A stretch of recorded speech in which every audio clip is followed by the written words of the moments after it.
Good morning. My name is Lama Jigme Gyatso.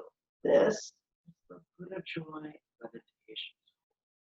Come, let us explore the folly of striving to meditate the lotus position.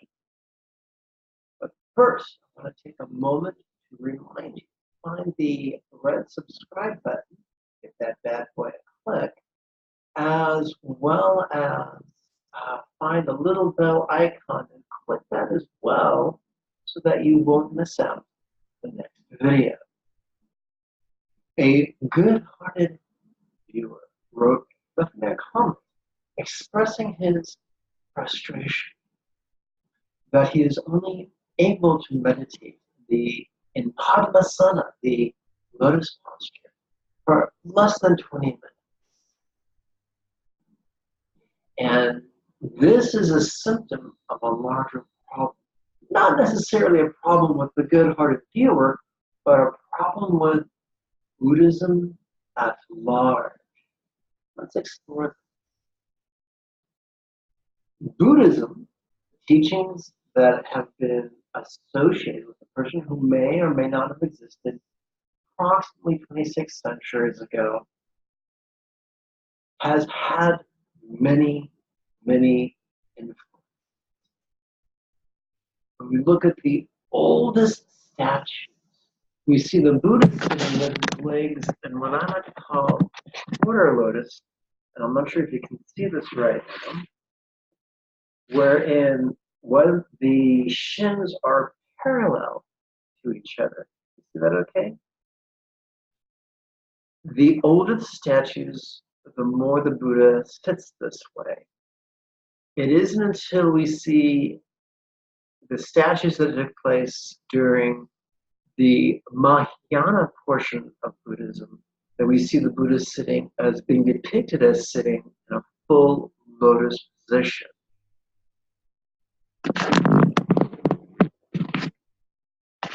Well, what could be the significance of that? Glad you asked.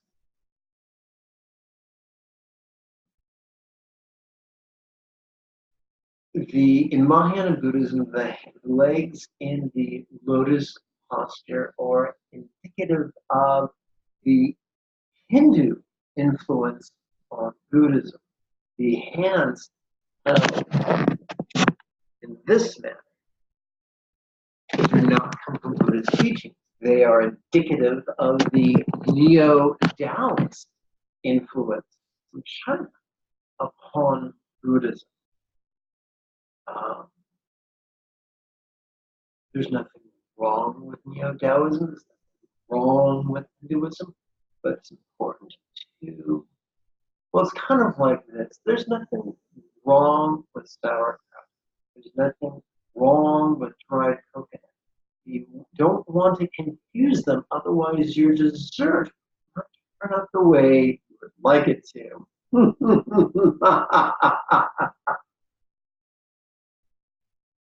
So,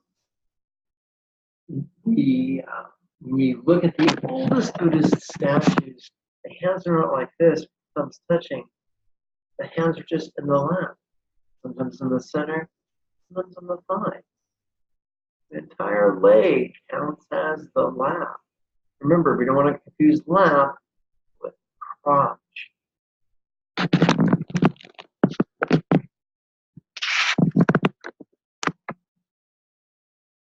This goes to show us that just as a carp swims in a body of water, we, as intellectual beings, are swimming through a great lagoon of preconception. I'm asking neuroscientists, let's say preconceptions are necessary, that's how we navigate, that's how we deal with death at that time. But what separates the men from the boys is not the presence or absence of preconception, but the awareness of preconception. And what we are called to do as men and women of integrity is challenge our preconceptions and question them, and be willing to release our grasp to let go. Now let's get a little ugly. What could be some of the reasons for the popularity of the lotus posture? Elitism. This goes back to the dichotomy between yang and yin that I often refer to as patriarchy and matriarchy. Patriarchy is about elitism. Matriarchy is about egalitarianism. Patriarchy is about secrets. Matriarchy is about open access. I suspect it's the Paninigadana Sutta, but it talks about, uses the phrase, which can be translated into English as, I've always taught. And that doesn't mean he's slapping people around. That means he's not hiding things. A wonderful metaphor for not keeping secrets. In Mahayana Buddhism and in Vajrayana Buddhism, i.e. Zen and Buddhist Tantra, there are a lot of secrets. And the original, most ancient text, it was taught no secrets. Completely out, which is a strong inference that Buddha was not about patriarchy, but about nature, about yang, but about yin, about elitism, but egalitarianism. So a patriarch, someone given to patriarchy, someone into yang would say, you cannot assume a lotus posture that you cannot meditate. You cannot keep the lotus posture, that you must stop your meditation. And that is very destructive. Sit in the way that's most sustainable. If because of physical limitations you must use a couch or a chair, fine. Scoot your tushy to the forward edge of the chair. Balance yourself like a tripod, feeling a portion of the weight on each foot, a portion of the weight on the bones of your pelvis. Sit properly with your head back, chest out, your arms relaxed. One of my teachers said, don't rely on your muscles as much as just your bones.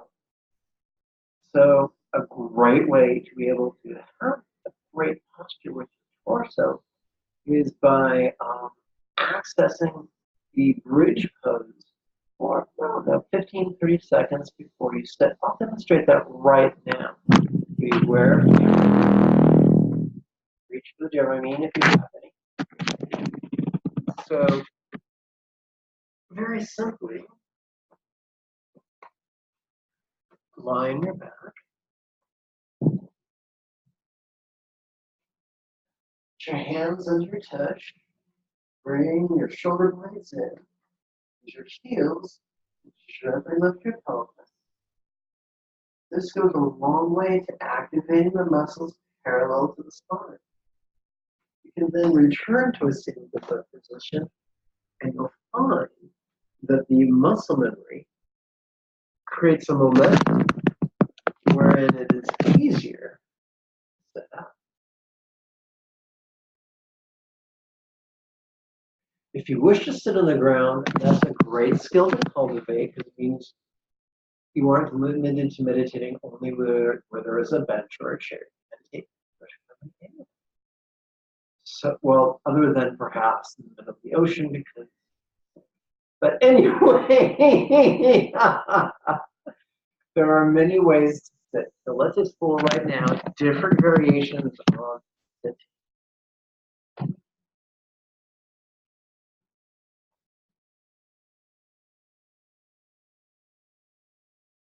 The first is what some people call the easy pose. Let's start with bringing your right heel underneath your left thigh and your left heel underneath your right thigh. Now, this can be hard on the bones of your ankles and your feet, so you may want to sit upon a folded, upon something soft. I would often use a, what's it called? A yoga blanket. Sheet, they're comfortable, and when they get grimy, you can just throw them in the washing machine. So this is a great way to start. When your legs get tired, and they will get tired, don't let anyone tell you that falling asleep is some sort of a spiritual indictment. It's not. When your legs become, there'll be a point when they get tired, there'll be the point when they get tingly, the point when they go numb. That's fine, unless you're fixing to get up and you don't want to hobble away needlessly. In that case, you might want to just reverse the position. That's fine as well. So if I'm sitting in meditation for an hour, either at the 30-minute mark, I'll change my leg position, or at the 55-minute mark, I'll change my leg position so that when I'm finished, I can walk away in an ergonomically sound manner. Now, this position is not everybody's cup of tea. Some people prefer to sit with their feet touching. And we often see this in Hindu statuary, specifically the rupas, or the statues depicting the Ganesh. So what some people do is they'll tuck one leg in, they'll allow the knee to drop to the earth, bring the other leg in front of it, allowing it to drop to the earth. And when this grows uncomfortable, they simply reverse. Now, if you have an unstable SI joint, you might not find this to be conducive. I know I do. What I find the most pleasurable and sustainable is what I call, for lack of a better name, the quarter lotus, where one leg is flat, the other leg is just placed right on top. Once again, I would recommend sitting on something soft like grass or a blanket or what have you. When this becomes uncomfortable, you just reverse position. Now, if you really, really want to cultivate Padmasana, fine. I'll give you some quick hacks. Remember, the odds that Buddha sat, the odds that the North Indian prince Siddhartha Gautama, who was part of the Shakya clan, the odds that he sat in lotus posture, regardless of contemporary statuary, are remarkably poor. If you choose to cultivate this for whatever reason, here's some points to remember. Number one, the knees are hinged joints. The hips are ball joints. If we treat the knee like a ball joint, we're going to injure ourselves. Therefore, the flexibility that's required to assume the lotus position comes from the hips, not from the knees. So, if one was to cultivate the full lotus position, one would begin by placing one's foot on its opposite thigh, and notice how I'm rotating the hip, rotating the femur in the hip socket. You could sit here for a week or a month, may not continue, but whenever you practice, it's for a week or a month. And then when it becomes comfortable, you could place your other foot upon its side.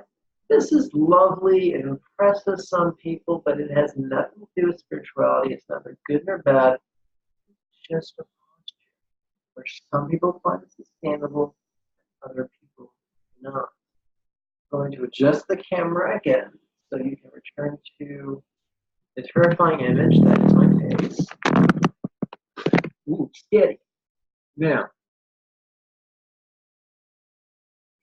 Beware of people who give you limitation, who tell you things, great rigidity, great certainty that, when applied, limit your spiritual practice.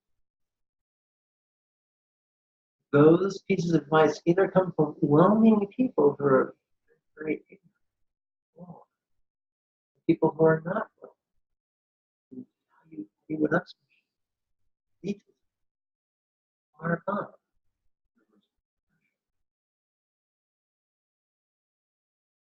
If you've enjoyed this video, please give it a thumbs up, share it with your pals on social media.